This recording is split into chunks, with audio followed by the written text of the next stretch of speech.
Habang siya nakatalikod, natutulog, o face to face, dito sa utak, hindi na tumakas sa likod pa. Basta ito ba, kinapag-post ko po. Mintas na siya nakatulog.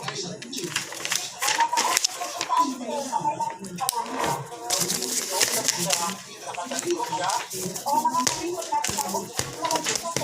Nakatalikod, lahat-lahat. Binusap siya, parang hindi na karinig.